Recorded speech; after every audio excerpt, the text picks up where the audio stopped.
Coming up next, why we crave feedback at work. And then depression is on the rise in Americans under 30. We'll break that down. And we take your calls. It starts right now.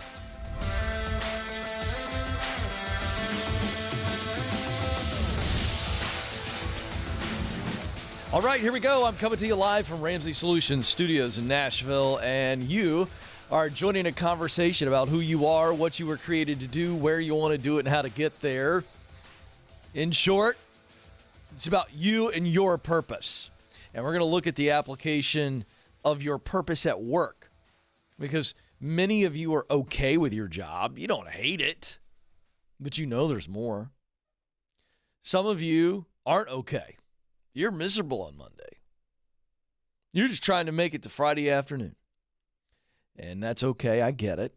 But there's more. There's so much more. We believe that you were created to work. In other words, created to contribute. Contribute your gifts that you were given by your Creator.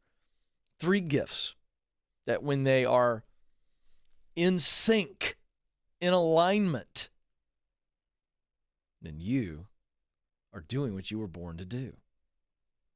The 3 gifts: talent, what you do best; hard skills, soft skills; passion, this is love of a task, a role, a work itself. You love this type of work. And then finally, mission. Well, mission is about results. All work creates results. What results do you want to accomplish? What results do you want to contribute in this world? So when we begin to see this come together, you use what you do best, talent, to do work you love, passion, to accomplish results that matter to you, mission. And now you see, wait a second, living and working on purpose doesn't have much to do with me at all. It's about others. Somebody out there needs you to show up and be the best version of you. So let's get to it, shall we? 844-747-2577 is the phone number. 844-747-2577. That's how you dial in. It's toll free. And if you're watching live right now, just a couple minutes after 12 noon Eastern Standard Time, you can get us here on the YouTube show, and then, of course, radio and Sirius XM for a 2-hour window. You can call in, and I'm here Monday through Friday. Let's get to the phones in just a few minutes, but first I want to just touch on something I mentioned yesterday, and I want to dive a little deeper on this idea of feedback, because so many people are leaving companies largely because of poor communication from the leaders. That's what we talked about on yesterday's show, if you want to go back and watch it. But today, specifically, feedback. An article from Yahoo. I just want to touch on a couple things here. And here's why. When we don't get feedback in our work life and in our personal life, so we don't get feedback from our loved ones and the folks we're doing life with in a relational setting, and we don't get feedback in a professional setting, here's what happens. We begin to feel as though we are just stuck, or maybe in a hamster wheel, just kind of spinning, no direction. And when you feel like you're not making progress, you're not headed in a direction, then it's also very easy to lose all motivation. And so that's why feedback is really, really important. There's a quote in this Yahoo article from an organizational psychologist by the name of Gemma Lee Roberts. I'm going to read this. She says, if we're not receiving concrete feedback, often our minds will work to fill in the gaps and create a story about what's happening around us. Now, that's really important to hear what she just said, and she's right. When we don't get concrete feedback, then we are left alone in our own thoughts, and that is a dangerous place. The void that is in our minds, in our hearts, because think about the mental and the emotional reaction to feedback. And when we don't get concrete feedback, there's a void, and so we fill it with thoughts and feelings. And that's a scary place. So we begin to, as she says, create a story about what's happening around us. So how many times have we gotten calls on the show where somebody goes, Ken, I had my interview, and it's been 5 days. I haven't heard anything. And it's driving people crazy. This is why. Absent of feedback, we begin to create our own narrative. Maybe they don't like me. I thought the interview was good. Maybe I said something wrong. When we don't have feedback, we humans are going to substitute feelings and thoughts in that void. And that can be really, really dangerous. And so I just want to share that briefly, just a quick little nugget there. You want to be in a place where feedback is a part of the regular rhythm of the culture. And let me just make a little personal relationship statement while we're on this. If you're in a relationship where there's no feedback and communication to each other, just the facts, the utilitarian stuff, that's also a really, really slippery slope because you begin to fill the void there as well. So, number one, here's what I want you to take away. Number one, look to work in a place where feedback is a normal part of the culture. Number two, that's from the leadership side. But number two, you need to find a way, an outlet for feedback from your peers, from other people as well. If your leaders won't do it, ask them if they'll do it. So if it doesn't exist, see if you can create it. And then build that muscle. Build that muscle, because even though sometimes constructive criticism as a form of feedback stings a little bit, it's way better than the alternative of not getting feedback at all. And then your mind races and you create this false narrative, which just turns into this snowball of just yuck. And so really embrace feedback. It's what great men and women have figured out. It is the difference maker to be able to see yourself and not have blind spots. 844-747-2577. Before we jump to the phones, a quick reminder, we announced and launched this a couple weeks ago, our Get Hired event. It's for people that are starting out, so college kids, you're trying to get into this job market, which is a lot tougher than it was a year ago. For those of you so maybe you're doing a couple part-time jobs, you got displaced because of COVID, and you're looking to get that full-time job. Could be just a day job, doesn't even have to be the dream job, but you're just looking to get hired. And for those of you that want to keep getting up the ladder, you want to move it up and get hired. I want to move, maybe change careers or move up. So all of the stuff we're going to cover in this Get Hired event, April the 27th, 8 Eastern, 7 Central. 8 Eastern, 7 Central, live here. So if you want to come to Nashville, we're going to open up, I think, a couple hundred seats or so. If you want to come join us and you're near Nashville or you're close enough, you want to come make a big day out of it, come hang out that day, watch the show, watch the Ramsey show, meet my colleagues, Dave Ramsey as well, and then go get a nice dinner and then come back to the office. And we're going to have a great live crowd here.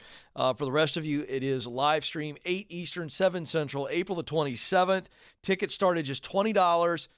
DaveRamsey.com/events, DaveRamsey.com/events. All right, to the phones we go, 844-747-2577. I got a fresh pencil. Joe's got me this sucker is brand new, Joe. This is freshly sharpened. You could put an eye out with this. It's a special day. I got to be careful. It is a special day, and that's part of my tease, Joe. He knows what I'm doing. Today is National Pencil Day, and I'm going to close the show today. Thank you, Joe. Thank you very much. I'm very excited. Nobody's as excited as I am about National Pencil Day. I'll explain why at the end of the show, but there's some teaching attached to why I fell in love with pencils as my primary writing utensil and what you can learn from it. It's going to be fun. You don't want to miss that. That's coming up. But first, to the phones we go. Diane is going to join us in Stanford, Connecticut. Diane, you're on the Ken Coleman Show. Hi, Ken. How are you? I'm living the dream, Diane. How can I help? Great. Well, I have an interview this afternoon. Hey, and I've been listening. That's exciting. Yeah. It is, but my heart's racing just explaining that to you. Well, that's good. That means you're alive. It means you're a normal human being, right? Listen, the job interview, Diane, for most people is the most anxiety-filled thing they do. Most people aren't like me. I'm a freak. I like to speak live. I like to be live on the radio. It doesn't even bother me. So, right. You're very normal, so give yourself a break. What's going on? How can I help? Well, in preparation, I've been listening to you, and I read your things online, and I'm in the group. But now everything's being done with video, which is even more distracting. One thing was just logistics of getting into an interview, and then by the time you get there, you sort of calm down. But now these, waiting for the screen to go on Oh. and waiting, and it's never just one person. It's in these group interviews. Okay. And, it looks like the Brady Bunch screen. I'm leaning in trying to read their names, and it's, maybe you could get some tips on that. Yeah. I think I'm pretty good with the experience and, the whole tell us about yourself thing and breaking in. Because I did teach a class, and I could talk for 90 minutes straight without taking a breath. So this is more you want some tips on how to win the interview on a video format. Yeah, because it's really hard to read people, and like you were just saying in your intro, there's no feedback. Yeah, it's really hard to see facial signals. And I'm glad you brought that up. So let's start there. Since you brought that up, let's start there. Don't try to read people on that Zoom thing. Do you know how many people are going to be on it by any chance? 6. Yeah, that'll drive you batty. Yeah. I thought the Brady Bunch analogy was beautiful, by the way. I think that's exactly right. And so it's very, very hard for you to be reading people while you're talking on a video thing. So what I want you to do is look at the camera, and if there's a primary person, you know how those Zoom things, when the one person's talking, it usually would enlarge their video. So I think whoever's the largest video window, I would just kind of focus on that person. Don't stress at all about it. One option is just look at the camera. Are you doing it on a laptop? Oh, we lost her? Oh, we were just getting to the good stuff. All right. We'll get her back because a lot of people need to hear that. So I'm going to get into lighting with her, what she wears, how her posture is. We're going to get into all that with her if we can get her back. Let's go to Seattle, Washington next. Michelle is on the line. Michelle, you're on the Ken Coleman Show. Hi, how are you? I'm living the dream, Michelle. What's going on? Oh, I want to be living the dream. Well, you called the right guy. Let's go. I'm so excited to be here. So my question, I feel like I'm going backwards. I'm 54 years old. I feel like I'm going backwards professionally and financially. Having a hard time choosing the direction for my career. I'm currently a business advisor. I changed careers 3 years ago. I was an HR director for about 25 years. And it just seems like I'm going backwards. I'm not... Be more specific. I loved my job. The last job I had as an HR director. Why'd you leave? I kept getting downsized in the HR field. It was a budget cut. Oh, okay. Living, in these rural areas, HR was the easiest one, to cut. So I got tired of being cut and went into got my certification and became a business advisor. Mm-hmm. Love it. Love helping people, love helping them fill their toolbox, helping them become self-sufficient, and I'm passionate about. Wait a second.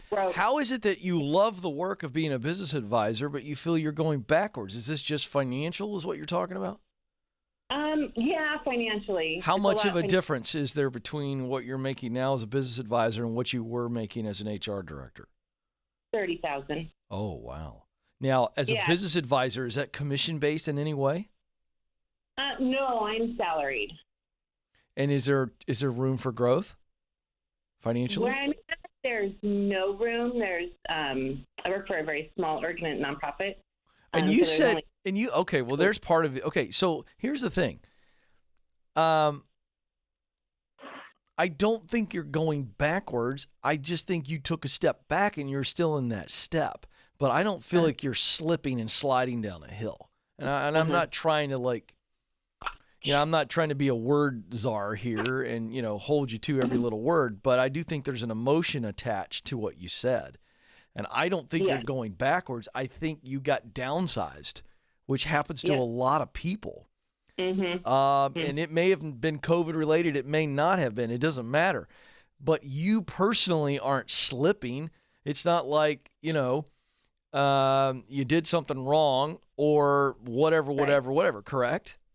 Right, yeah. No, okay, so I've been headhunted several times. I've got 5 opportunities on the table. You do right now? Yeah. Oh, my gosh. Well, let me tell you something. Those are offers on the table. Yes. Do any of those pay more than what you're making now?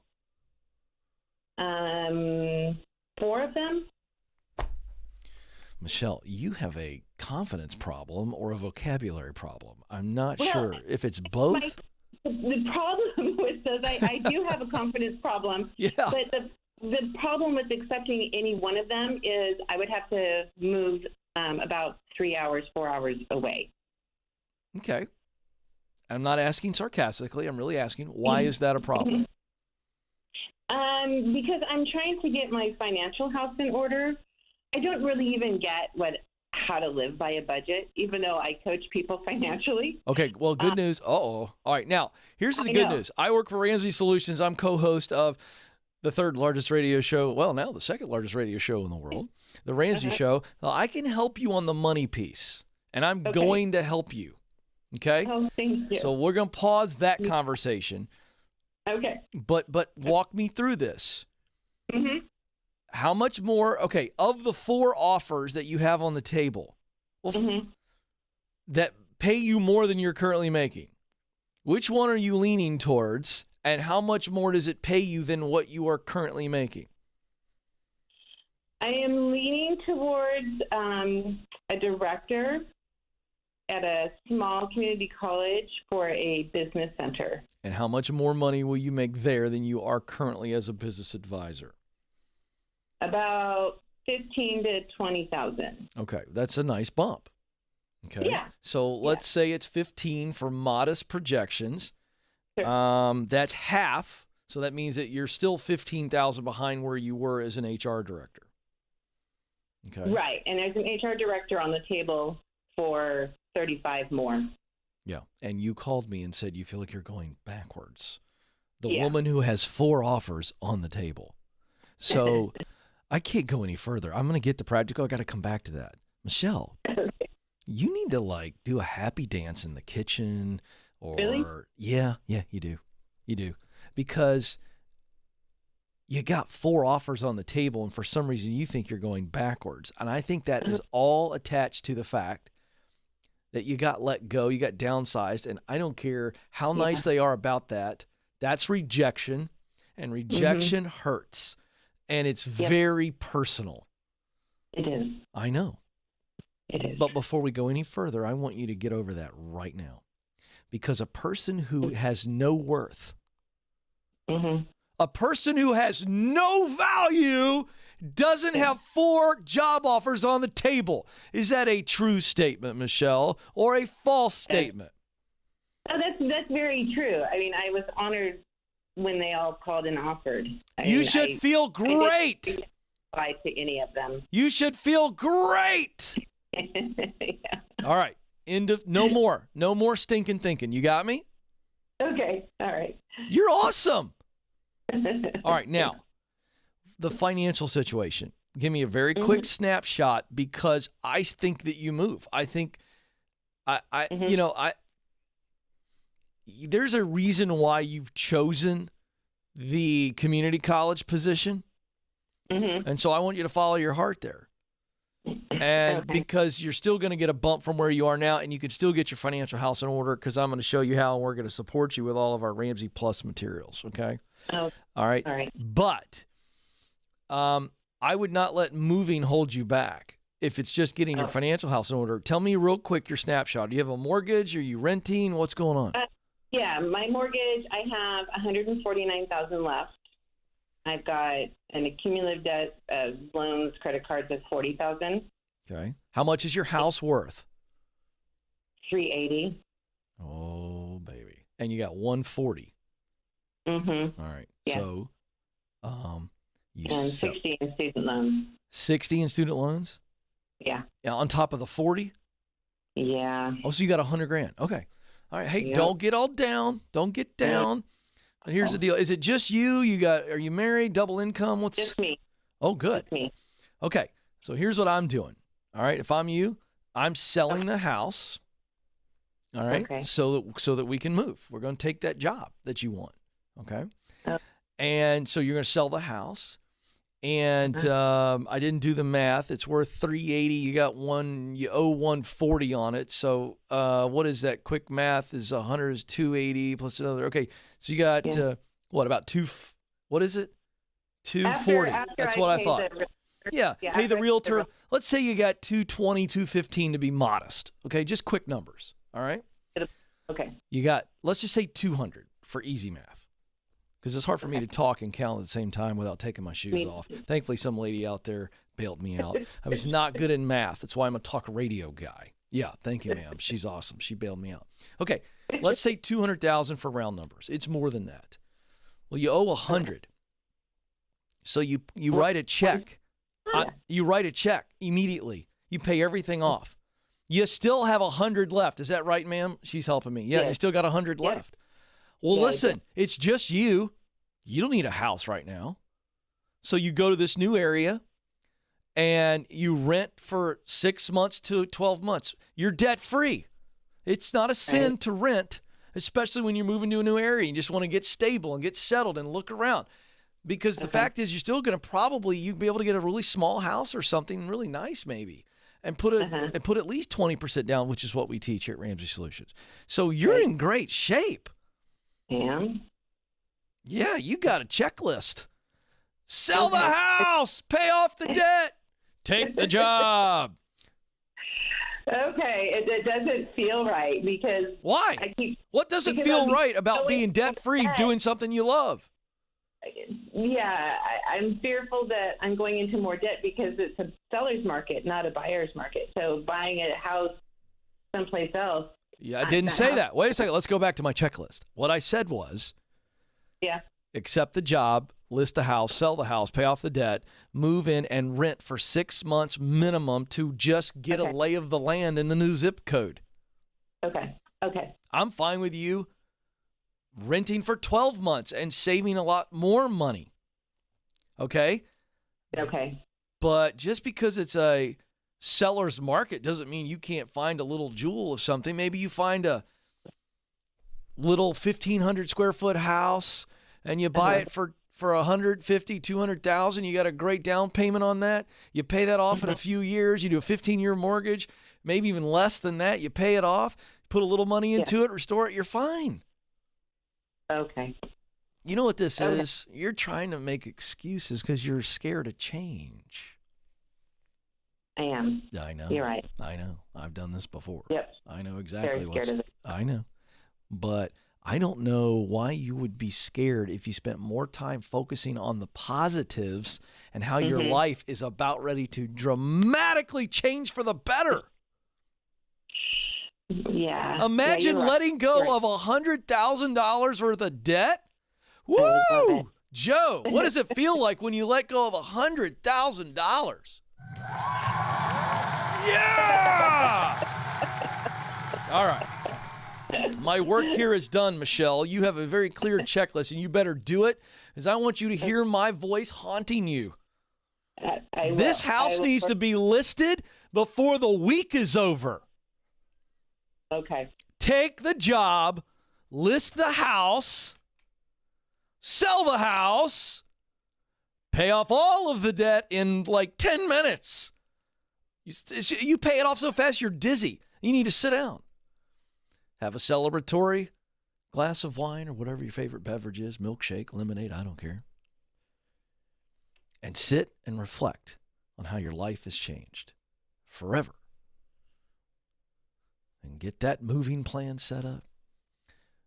Get in that moving truck and just head on down the highway and never look back. Ever. Ever, ever, ever. All right, quick break. When we come back, we're going to talk about the pandemic and depression and this younger generation. I'm going to give you some data, and then I want to speak to it. We're going to talk about some humanness here. And it's National Pencil Day. I'm going to teach you on why you should live in pencil, and how pencil changed my creative life. This is the Ken Coleman Show.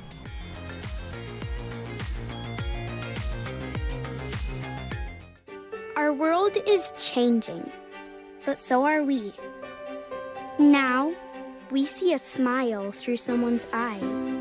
We conquer our struggles and cherish each moment because we're shielded through faith and assured by hope. And greatest of all, we love. The world is different, but so are we. All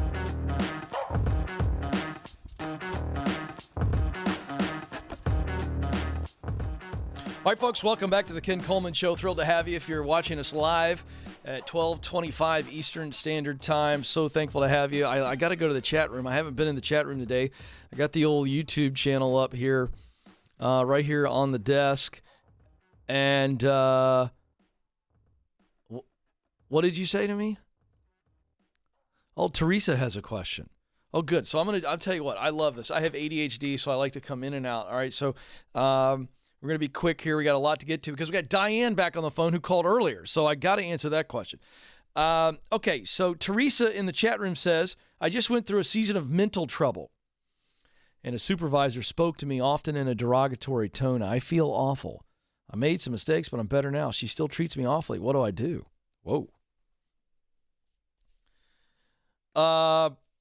Okay, this is what I would do, but I'm going to put an asterisk by this because very few people I find are wired like me, and that confrontation is not an icky thing for me. Confrontation is like waking up in the morning. I just don't mind it.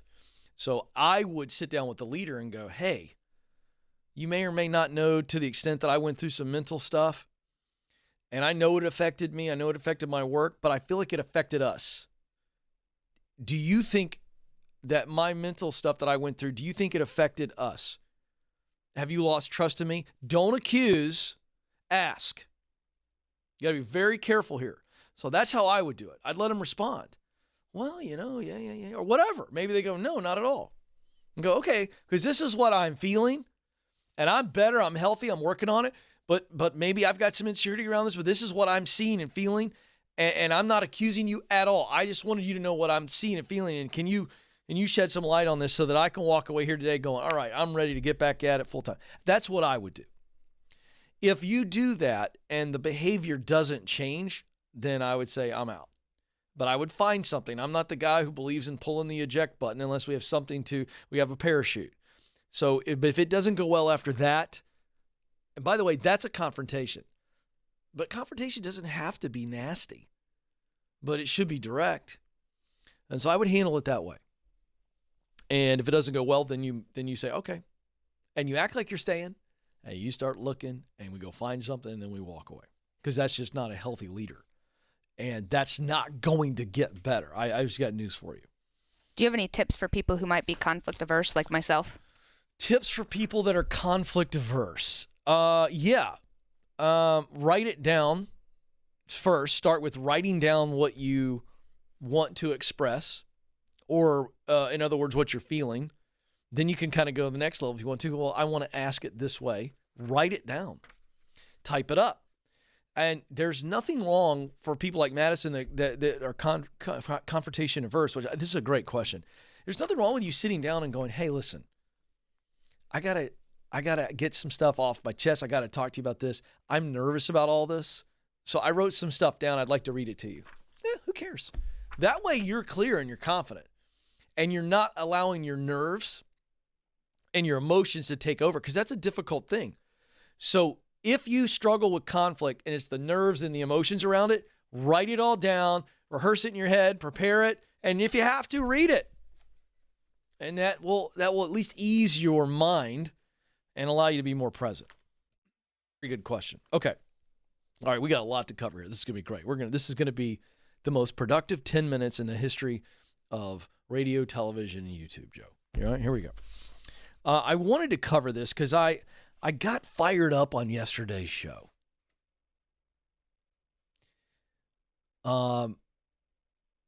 Because I had, right before the show, I had read a news article about the explosion of depression among high school and middle school kids in Massachusetts, where they couldn't even get beds in hospitals.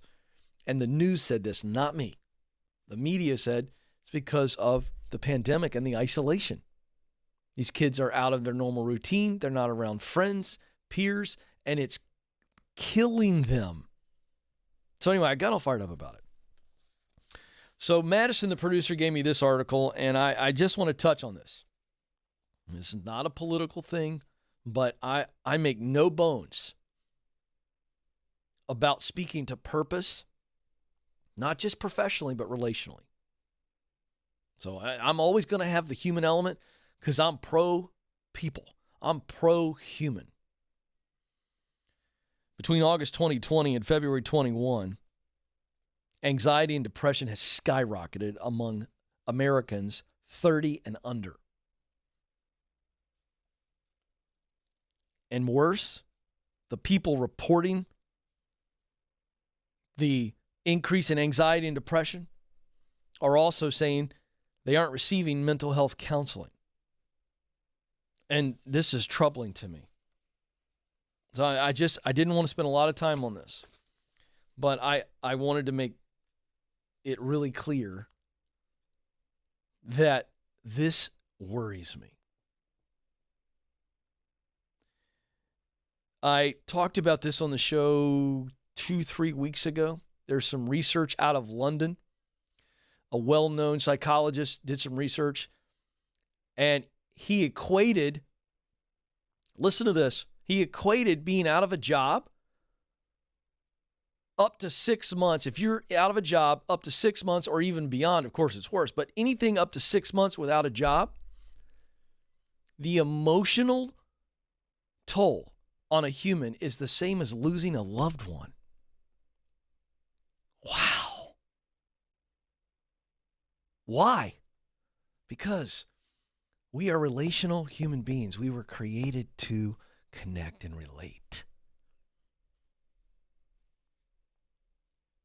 And when young people, this is 30 and under, with a huge population being teenagers, middle schoolers that aren't in school,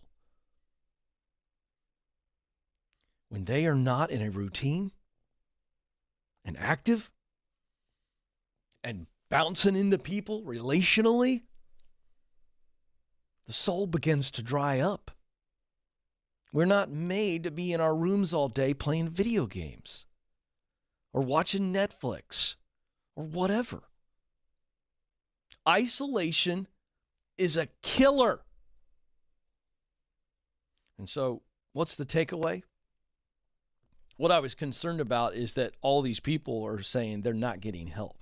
And I'm telling you that a counselor could be a lifesaver, a professional. If you can't afford it, start saving up for it. Find a way to afford it. In the meantime, you better find some people. If you're already wearing a mask, then go hang out with somebody with a mask on and 6 feet away. There's no excuse, no matter what the rules are with COVID in your state or your locale, you can still talk to real people.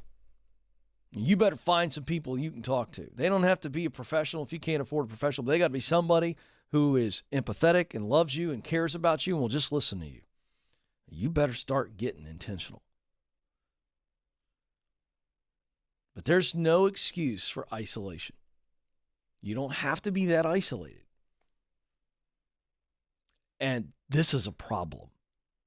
So, if you know somebody like this, you feel like they're doing that, you better inconvenience yourself. You better reach out to them.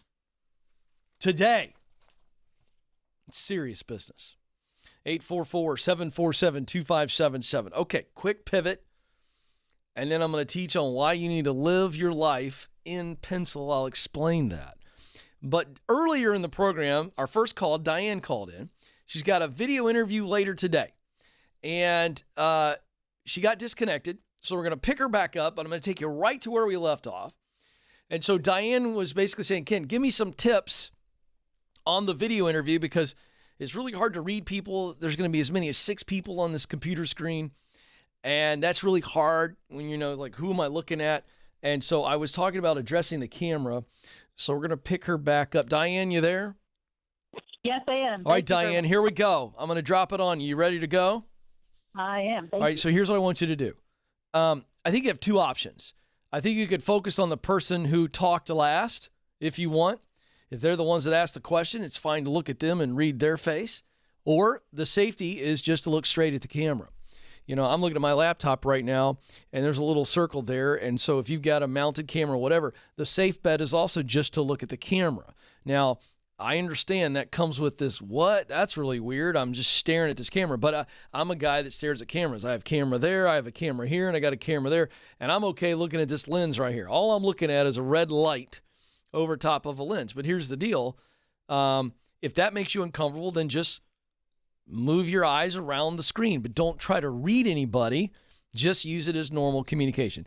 Don't try to analyze and read body language. Be so focused on your answer. You got it? Yes. All right, that's tip number 1. Tip number 2, lighting.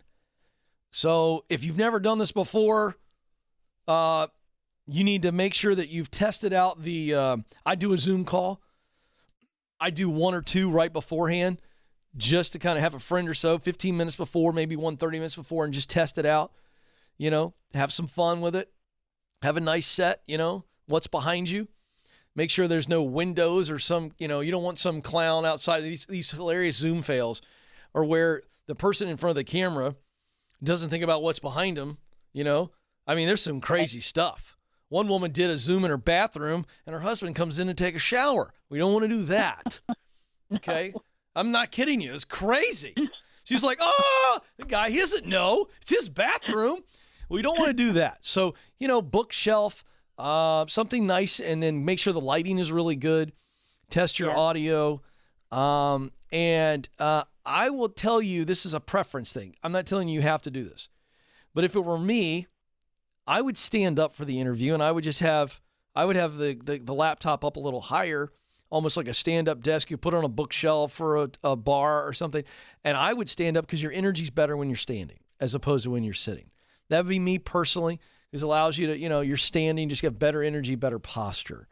But once you get your lighting and your sound right and your background where it's not a distraction, all right? So don't set up in front of a shelf full of knickknacks and things where, you're giving them a reason they're not looking at you. They're like, what is that? Is that a fire truck back there? Whatever it is. So you just want to be as easy to look at and to communicate with as possible. And no distractions behind you. That's what I mean by the easy to look at. Just like, okay, she's the only thing on the screen and there's no distractions. And then the last thing is I would dress like you were going into an interview. You don't have to wear a pantsuit necessarily, but, I would look sharp. I would look like, you were going into a job interview. That's what I think. Oh, yeah. I'm already dressed now just to talk to you. Yeah. Well, I appreciate that. That's fantastic. So no false eyelashes, though, from your last show yesterday. You're funny. Oh, the false eyelashes. Don't worry.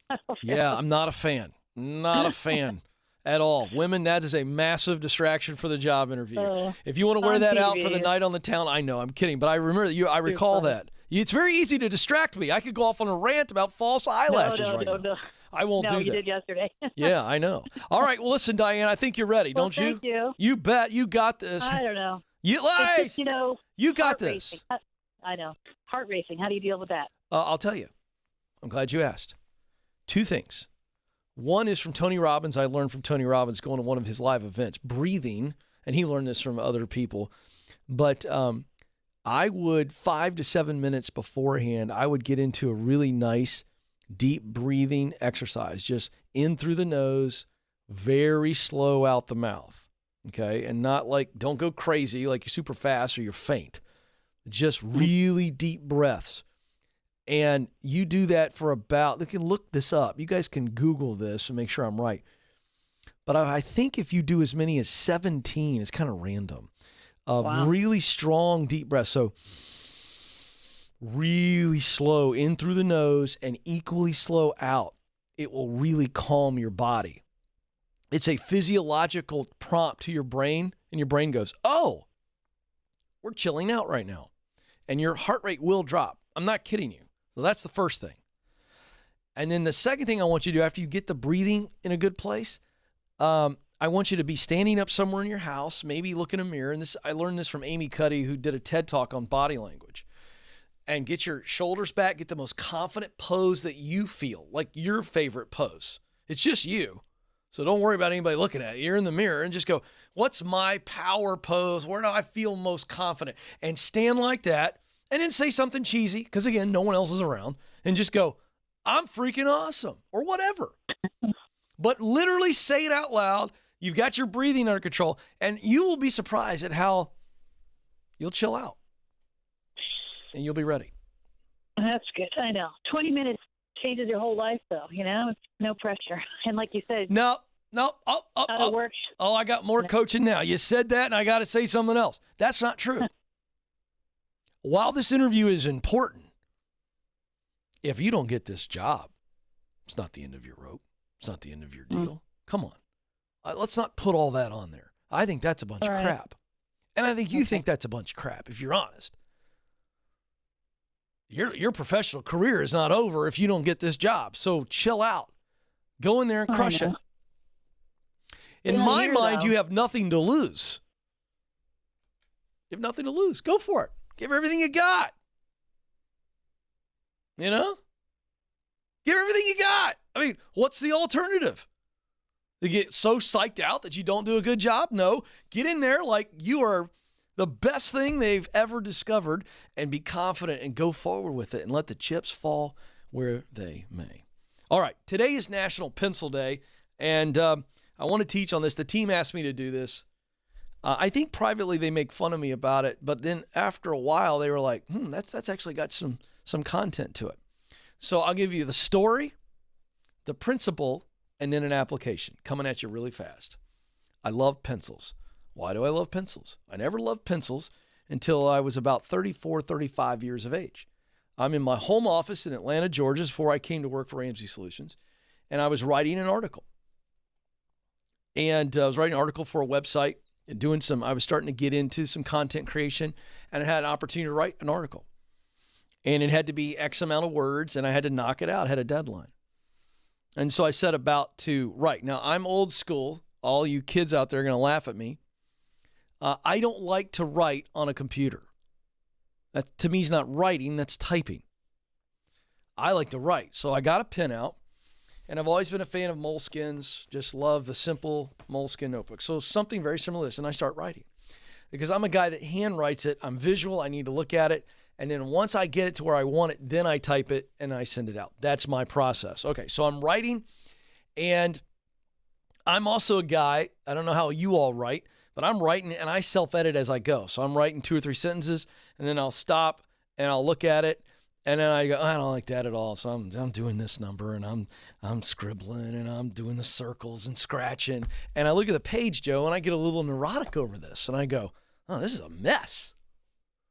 This is a mess. It looks like an ink minefield blew up on this thing. It's just bothering me. So, and by the way, this is the power of thoughts and feelings. So what happens? I start overthinking it. I start locking up. I'm locked up. 30 minutes, Joe. I sit here and I'm trying to do this. I can't do it. So I'm working from home. I get up and I go to the kitchen and get a cup of coffee. Come back in and I see on my desk one lone number 2 pencil. Your standard number 2 pencil, the kind of yellowish, honey mustard color. I don't know where it was. Probably been in there forever. Just sitting in there with a bunch of other pens. So I get a hunch. I'm going to try the pencil, Joe. So I grab the pencil with the whole thought, I can erase what I don't like and not mark up the page. So I start. And I'm telling you folks, true story.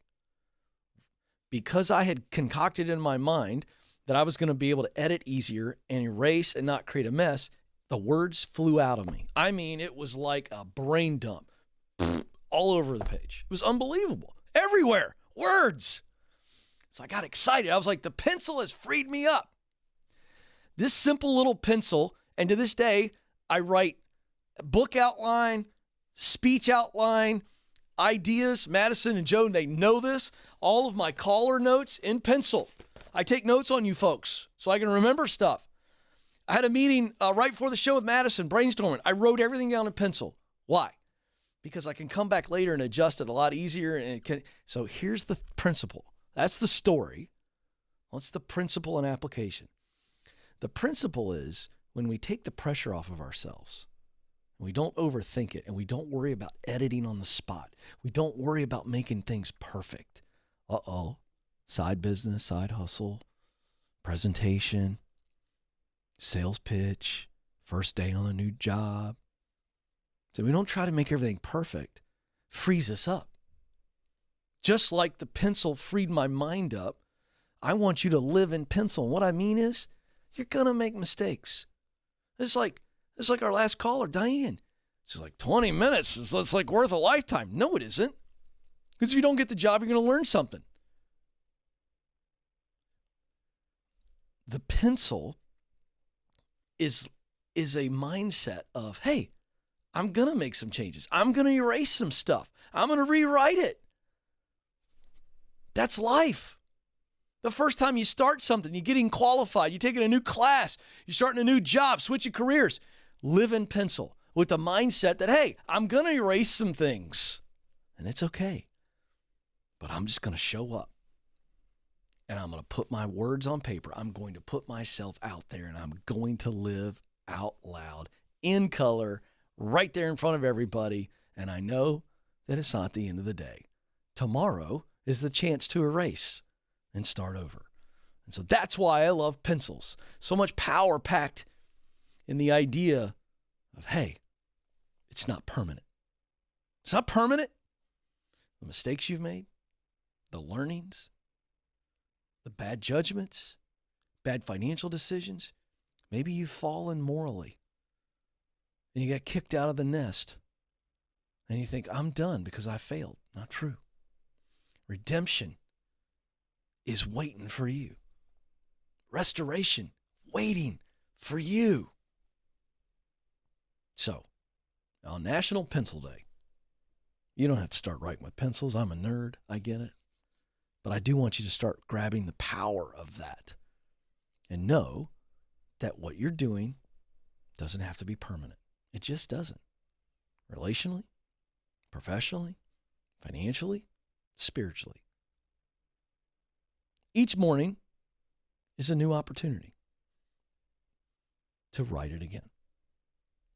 All right, there it is. National Pencil Day. By the way, Ken Coleman Show pencil. If you come to Nashville, maybe I'll give you one. I don't know. Hey, before I let you go, remember this. You matter and you do have what it takes. Thank you so much for joining us. Until next time, this is the Ken Coleman Show.